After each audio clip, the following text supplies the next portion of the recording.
The north was colder than ever, the kind of cold that seeped into your bones and stayed there.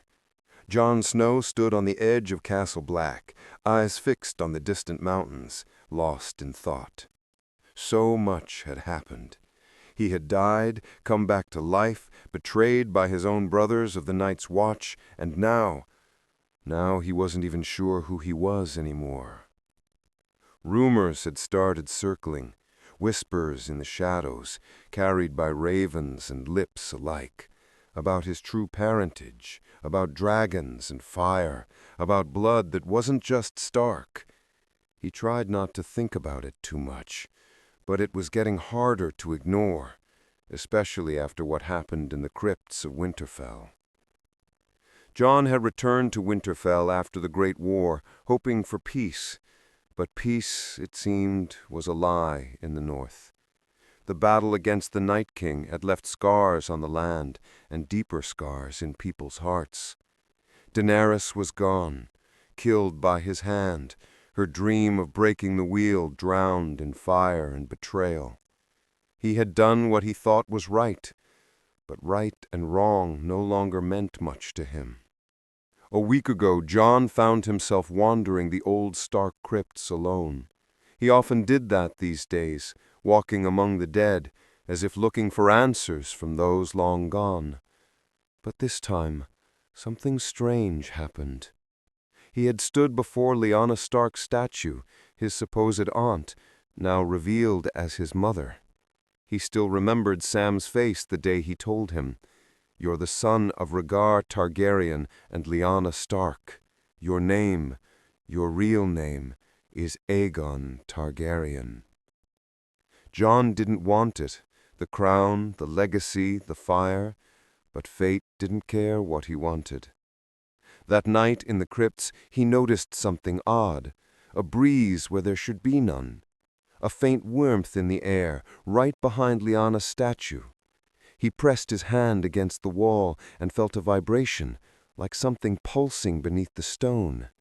A hidden passage revealed itself, one that even Bran had never spoken of. With a torch in hand and Ghost at his side, Jon descended into the darkness. The path was narrow, made of ancient stone, winding deeper into the earth. Strange symbols lined the walls, Valyrian maybe. He couldn't read them, but they felt familiar somehow, like something buried deep inside him recognized them. After nearly an hour of descent, the tunnel opened into a vast underground chamber. It took his breath away. The room was lit by a soft blue glow from the crystals embedded in the rock. In the center lay a massive stone altar, and on it, an egg. Not just any egg. It was larger than any he had seen, dark black with veins of red and gold, pulsing slightly as if alive. Ghost growled low, uneasy, but didn't move forward. Jon felt drawn to it. He didn't know why, but his feet moved on their own. He stepped up to the altar and placed his hand gently on the egg. And that's when it happened. The egg shivered under his touch. Heat surged through his palm, up his arm, into his chest. His heart pounded, his breath caught in his throat. Symbols on the walls began to glow. The air grew thick, humming with power. He pulled his hand back, shocked, but the egg kept vibrating. A deep, low sound echoed in the chamber, like a heartbeat. Ghost barked, pacing in circles, nervous. Jon didn't understand. Why him? Why now? The egg responded only to him. That much was clear. He had seen dragon eggs before when Daenerys showed him hers. They were beautiful, but still, this one, it was alive. And it had waited, centuries maybe, for someone with Targaryen blood. Someone like him. But why it had chosen him, and not Daenerys? As the egg pulsed stronger, cracks started forming along its shell. A hiss of steam rose, and the warmth became almost unbearable. John stepped back, eyes wide, heart racing. It was hatching. Deep underground, beneath Winterfell, the frozen north, a dragon was being born. John stared at the egg as cracks spread across its shell like lightning bolts. It was glowing now, not blinding but fierce enough that even the shadows trembled. The air was thick with heat and magic, something old and powerful. Ghost kept growling, backing away from the altar, tail low, ears flat. Even the direwolf could feel it. Something ancient was waking up. Then came the sound, a soft, high-pitched cry, like a whisper at first, but it grew louder, clearer. It wasn't frightening, not yet. It sounded like a newborn calling out, lost and confused. The egg split open with a sharp crack, and steam poured out in thick waves. John shielded his face with his arm, heart pounding. A small, scaly snout pushed through the broken shell, glistening with golden red scales. It was no bigger than a hunting dog, yet already its presence filled the entire chamber. The creature wobbled out, wings slick and folded against its tiny body, eyes glowing with a deep orange flame. John didn't move. The dragon blinked slowly, then looked straight at him. It didn't growl, it didn't cry, it just stared, like it knew him, like it had been waiting just for him. It stepped forward, small claws clicking against the stone, and sniffed the air. Then, with a low, almost sad whimper, it nudged John's leg with its snout, curling up at his feet like a pup. Warmth spread through John's body, deeper than anything he had ever felt, like some part of him he never knew was missing had just returned. Ghost stood at a distance, watching carefully, but no longer growling. John knelt slowly and reached out, hand trembling. The dragon didn't resist. His fingers touched the scales, hot, rough, alive. The dragon closed its eyes and let out a low hum, like a purr. That's when it hit him. This dragon had bonded with him. Not out of fear, not by force. It chose him. But why? He was no king, no hero. He didn't even want the Targaryen name. Yet here it was, proof that his blood wasn't just a secret. It had meaning. Fire still ran through his veins, even in the coldest place in the world. That thought chilled him more than the northern winds. John sat in silence for a long while, the newborn dragon curled against his legs. The chamber was quiet again, the glowing walls slowly fading back to dull stone. The moment had passed, but everything had changed. He named it Rhaezagal, after Rhaegar and Rhaegal. It felt right. But he couldn't stay hidden forever. Questions would come, rumors would spread. And Jon knew the North feared dragons. He had seen how they looked at Daenerys like she was a queen of death. Fire and ice never mixed well up here. So he waited until nightfall and carried the tiny dragon wrapped in thick furs hidden beneath his cloak. Ghost stayed close, alert and silent. They moved through the tunnels back to the surface, careful not to be seen. He avoided the main courtyard, slipping through the side passages like he used to as a boy. Back in his old room, behind a heavy wooden door, he made a small nest by the hearth. The dragon slept, breathing slow and steady, tail twitching gently. Jon sat beside it, staring into the fire, lost in thought. He didn't sleep that night.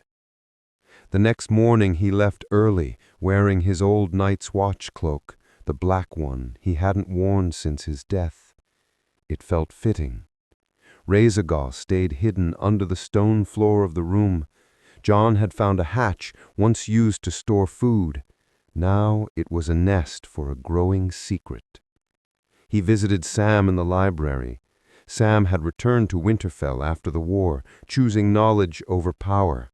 He was the only one he could trust with the truth. Sam's eyes went wide when Jon told him what happened. "You're saying it hatched for you? Not Daenerys? Not anyone else?" Jon nodded. "And it chose you?" Another nod. Sam sat down hard, nearly dropping the book he'd been reading. "Gods, this changes everything. Jon, dragons don't just hatch for anyone.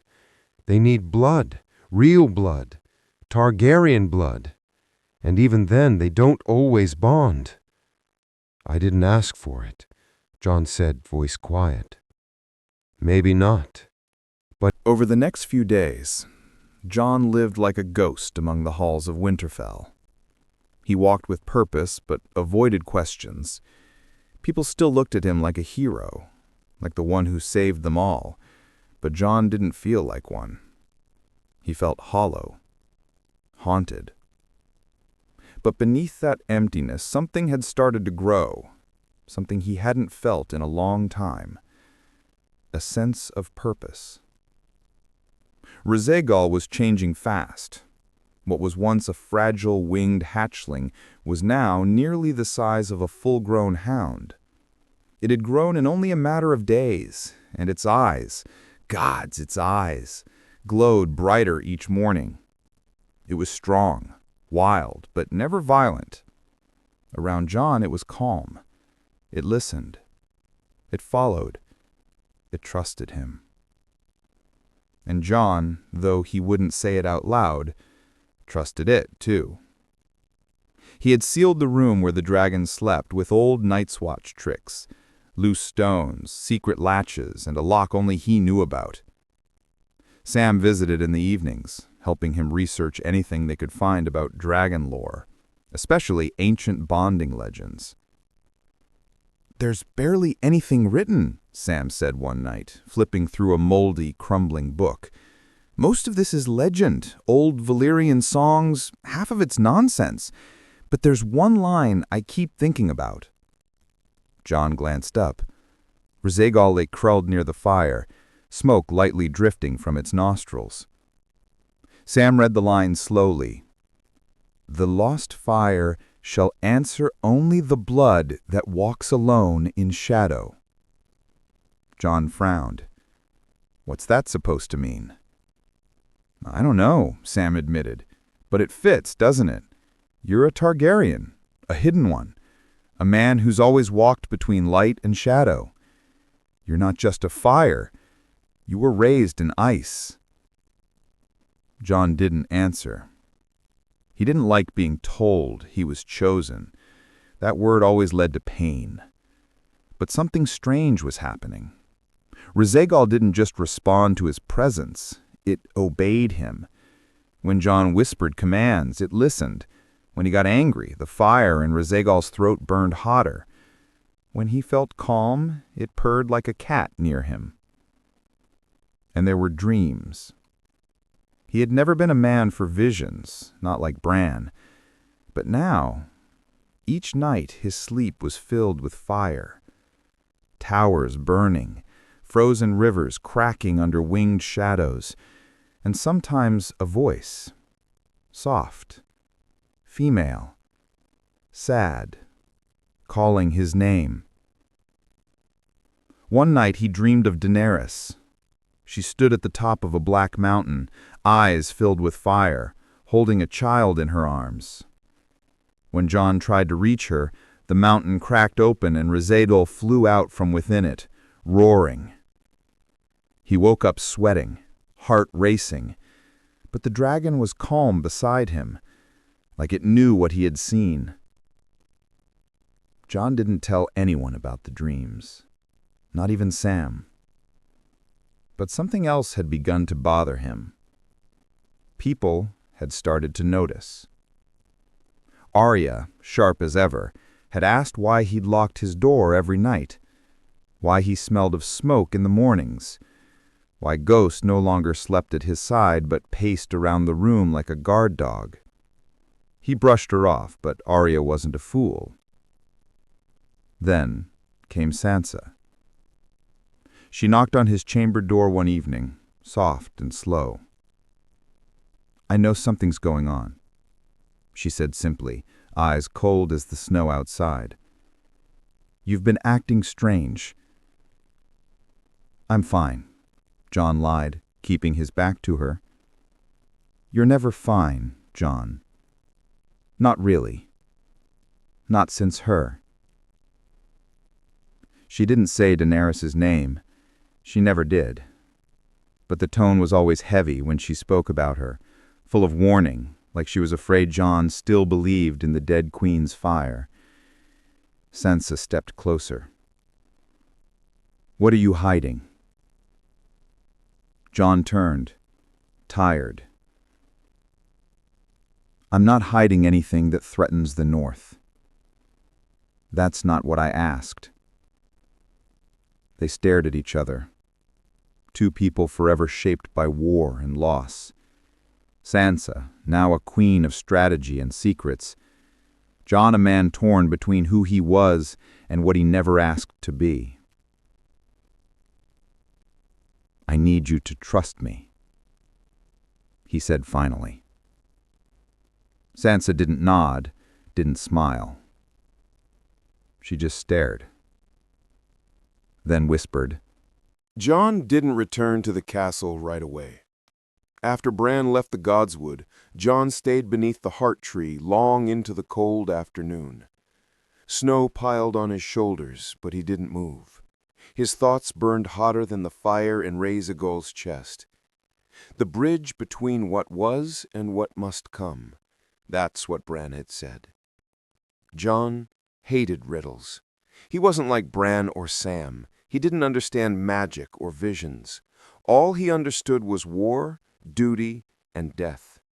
He had buried friends, brothers, and lovers, and now a dragon had chosen him. He didn't want to be chosen, but the choice had already been made. When he finally returned to his room, he opened the secret hatch and whispered softly, "Rhaezygal."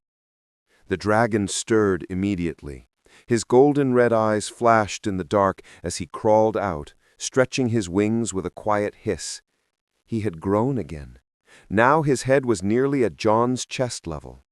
His scales shimmered in the firelight, and smoke curled from his nostrils like breath on a cold morning. Jon knelt, placing a steady hand on the beast's snout. "You don't know what you've done, do you?" Rhaezygal blinked slowly, then pressed against his chest like a child seeking comfort. And Jon, without thinking, whispered, "Dracarys." The dragon paused, just for a second, then turned toward the small hearth in the room and opened its mouth. A short, powerful burst of flame shot out, lighting the logs in an instant. The fire danced high, crackling wild and alive. Jon's breath caught in his throat. The word had worked. Just one word, and Rhaezygal listened. That night Jon sat by the fire with a bottle of old northern ale. Ghost slept nearby. Rhaezygal rested at his feet, eyes closed, belly rising and falling. He should have felt fear, but what he felt was calm. In the days that followed, the weather worsened. A brutal storm swept through the north, trapping most of Winterfell indoors. Travel became impossible, and patrols were cut short. It was the perfect time to stay hidden and to train. Jon began practicing in secret. He would slip down into the old Stark storage tunnels with Rhaezygal, where no one went anymore. He tested his voice, his commands, the limits of the dragon's strength. Rhaezygal could now hover in place with his wings. He could melt stone with his fire for a few seconds. He was learning fast, too fast. One afternoon, while Jon was guiding him through tight wing movements, Rhaezygal suddenly jerked toward the tunnel wall. He began sniffing and growling. Jon drew Longclaw instinctively. A shadow moved in the dark. "Easy," came a voice, low, sharp, and familiar. "It's just me." Arya stepped into the light. Jon froze. Arya's eyes moved from him to the dragon. She didn't flinch, she didn't speak. She just stared, expression unreadable. The frost came earlier than usual that year, creeping in from the ruined edges of the world like an omen. The northern skies stayed gray, heavy with unfallen snow. Winds carried strange echoes, hollow howls, whispers that didn't belong to the living. Jon rode through the outer walls of Winterfell with Ghost at his side, his cloak flapping in the bitter wind. He was headed for the Godswood again, where Bran waited. It had been 3 days since the raven arrived from the citadel.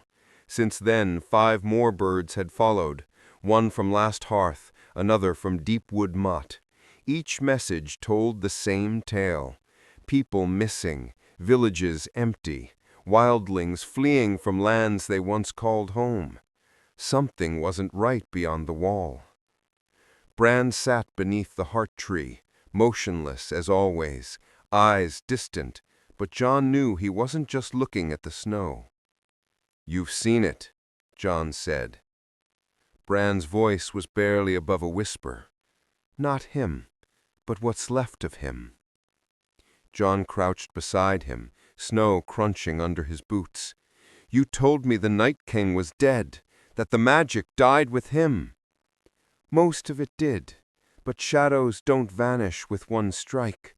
Some cling to the places they were born, and something ancient is feeding off what was left behind."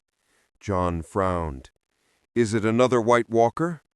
Bran shook his head. "Worse. It doesn't raise the dead. It eats the dead. Their voices, their faces, their souls. A creature born from the magic that broke, twisted, hungry, and nameless." Jon's gut turned cold. Bran looked at him. "It's searching." "For what?" "For you." Jon didn't flinch. He had heard worse. He stood. "Then we stop it before it crosses the frost fangs." "You'll need more than swords," Bran warned. "I have more," Jon replied, turning away. That night, the forge beneath Winterfell roared to life. Rhaegal stood at the edge of the pit, as Rhaegal spread his wings wide, fire licking up the stone walls. His scales shimmered red and gold, heat pouring off him like a living storm. Sam stood nearby, reading from an old Valyrian scroll with shaking hands. "You're sure about this?" Jon asked. "No," Sam admitted, "but the scroll says dragons once fed on more than fire and meat. They bonded through blood and instinct. If Rhaegal is connected to you, Jon, truly bound to you, he might sense this creature before it even crosses the north."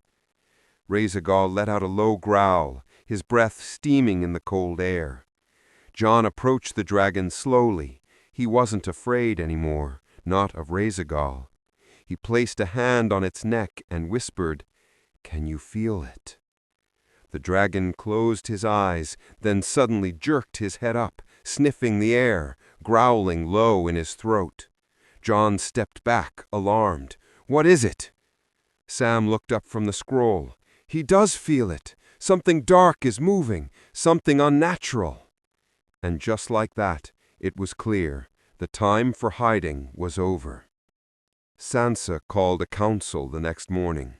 The lords of the north, what few remained, gathered in the great hall. They listened as Jon stood before them and revealed the truth, not just about the threat from the ruins of the wall, but about Rhaegal.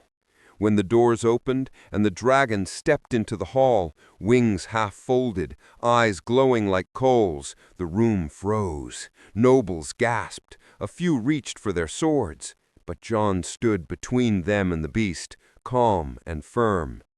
"He's not here to burn cities," Jon said. "He's here to protect the north." "He's Targaryen fire," one lord spat. "How long until you follow your aunt's path and burn the rest of us too?" Jon didn't yell. He only said, "If I wanted a throne, I wouldn't have hidden him for months." Sansa stood beside him, adding, "This is not the time to fear dragons. It's time to fear what's coming beyond the snow." The hall fell into tense silence. It was Arya who broke it.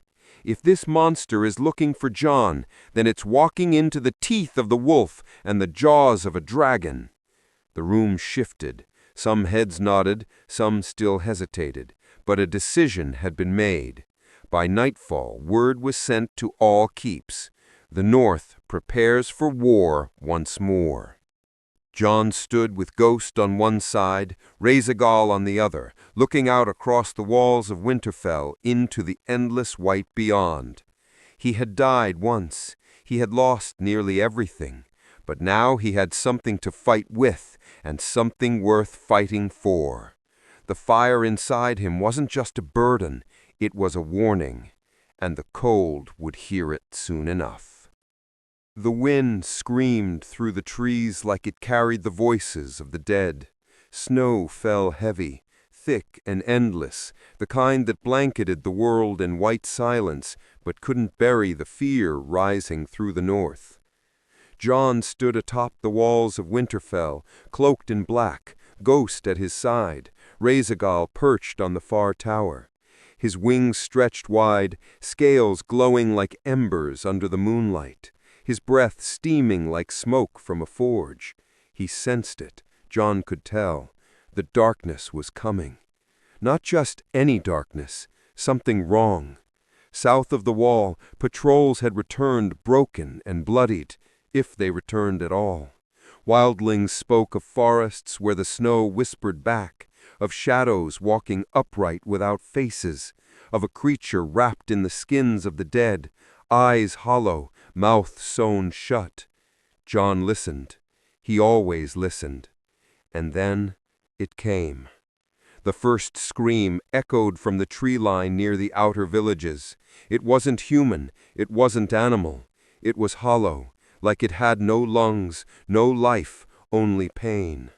Jon raced to the gates with Arya, Sansa watching from the tower, bow in hand. Sam was in the forge chambers with the maesters, trying to decipher every old scroll about unnatural spirits and broken magic. Bran remained in the godswood, eyes clouded, whispering to the trees. The creature appeared just past dusk. It moved like mist, no face, no clear body, just bone wrapped in ice-black cloth, dragging the voices of the dead behind it. Jon watched as the snow around it died, turned to gray ash instead of white powder. Even the wind fled from its path. The soldiers froze. Ghost growled but didn't charge. Only Rhaegal moved forward, wings spread, fire flickering in his throat. Jon stepped into the courtyard, alone. The creature stopped just outside the gate, staring, or at least standing in his direction. It didn't speak, but Jon heard it, not with his ears, with something deeper. "You carry the fire that killed me." Jon gritted his teeth. "I killed the Night King." The voice replied, cold and sharp as splintered bone. "No, you killed his form, his soul shattered, and I am what was raised from the pieces." Jon narrowed his eyes. "And now you want revenge?" "Not revenge, balance. The fire must die. You are fire." Jon stepped closer, Longclaw in hand, Rhaegal crawling behind him, growling. "Then come, take it." The creature screeched, a sound that shattered the still air, and the shadows moved. They poured from the trees like spilled ink, bodies half-made, part bone, part memory. They didn't bleed, they didn't breathe, but they came with claws and teeth and hatred. Jon stood firm. And then, Dracarys! Razagul's roar split the night as fire poured from his jaws, golden, pure, untamed. It lit the courtyard like daylight. The first wave of shadows burned instantly, screeching as they crumbled into ash. The heat cracked the stones. The snow melted in rivers around them.